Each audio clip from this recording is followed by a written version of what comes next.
कोचिं गैया सारे एनजिअनि दानि एनजिअनि फेरेंगानि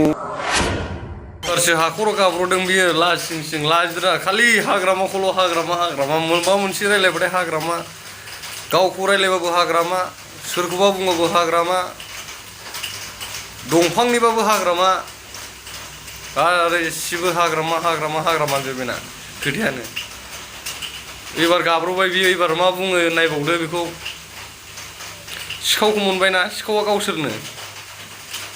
सिखावा सोर गावसोरसो जाबाय दा पाब्लिकखौ जानला मोनला बुंलाबायो रायजोफोरखौ भट बायदिसिना नांगौबाल' नै दा फुस्लायनाय बिसोर दा गावसोरनो जामब्र'बाय दंफां सिखावा गावसोरनो जाबाय पाब्लिकखौ बुंबाय दंफां खावदों आथिं आखाइ देख्रेबबाय गावबाय सोरखौबा मेलेम गलायलायनानै गावथारबाय सोरखौबा आजां बुग्लिनाय आथिं सिफायनाय दा नायदो गावस्रा माबायदि खावखो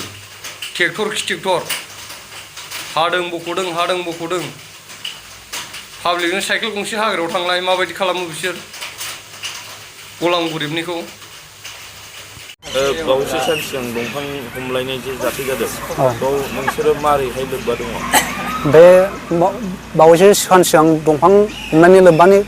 पारपासै आंनो सोंनाय हिसाबै बे थांनाय बुधबार खालि बे घटना जादों नङा होमबा बेयाव आंखौ सासे मानसिया बिथोन होनायलाय नोङो मोनसे खामानि मावदो हायोबा आदा होननायाव आङो मा खामानि होनना आं बुंनाय जादों सासे मानसिखौ बियो होनदों नों दंफांखौ हाहैल' हानानै नों उन समाव लायनाय टाइमावल' नों देखायहै जेबो गिनांगौ गैया डिपार्टमेन्टनि मानसियानो लायगोन होननायाव अबे डिपार्टमेन्ट होननायाव आं बुंनायाव बिसोर बुंहरदों आंखौ सासे मानसिया सान्तिपुर एनजिअनि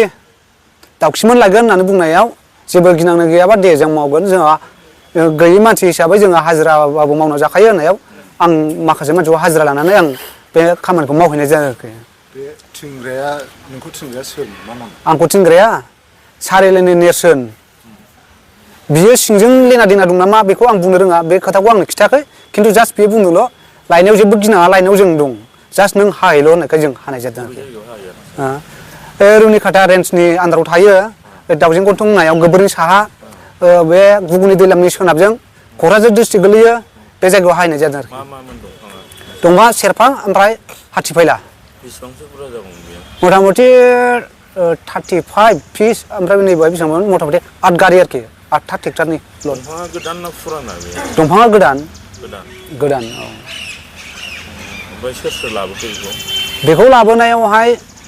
गाव जाय मानसिया आंखौ बिथोन हरदों बे मानसिया गाव थाङाखै सासे मानसि थांदों बे मानसिया आंखौ देखायनो थिननायाव माने आंबो लेबारसो थिनहरनाय नालाय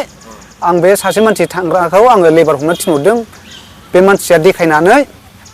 सानसेखालि फार्स्ट नुबोयैयाव सेकेन्ड टाइमाव नायबावनानैहाय बिनि अखानायै बिसोरो सानथाम थानानै लायदों आरोखि बे मालखौ दंफाङा बायनायनिखामोन ना सिदा दंफांखौनो दंफाङा गोथां बायनाय गैया सिदा दंफांखौ हाख्लायदों सिदा दंफां औ गोथां डाइरेक्टखा ओमफ्राय लायनायाव सोर थाङामोन लायनायावथ' आं थाङासै जेन'बा जास्ट जेन'बा बै हाजिरा जाय मानसिया दंफां नुदों बे मानसिया बे बोरायखौ देखायहैदों आरोना बोराया देखायनानै गारिखौ गावसोर सोरनाव कालेक्ट खालामगो बे बोराया ट्रेक्टरखौ लानानै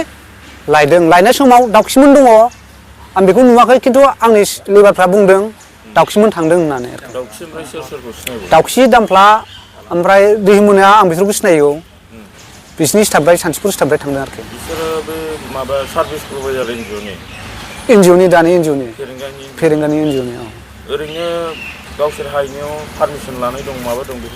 बेखौ जेबो खिथायाखै जास्ट बुंदोंल' जेबो गिनाङा होननानै बुंदों गिनाङा नालाय जोङो जेन'बा गरिब मानसि थाइसे थाइसे जोङो खामला हाजिरा मावना जाग्रा गिनाङि खामानिखौलाय जोंबो मावगोन होननानै जोङो मावहैनाय जादों आरोखि फेरेंगानि एनजिअआनो हाहोदों थारमाने दंफांखौ फेरेंगानि एनजिअ हाहैनाय बायदियानो जाबाय मारैनो होनबा बैथ' बिसिनि खोथा मोनाबा बिदि अर्डार होआमोन ना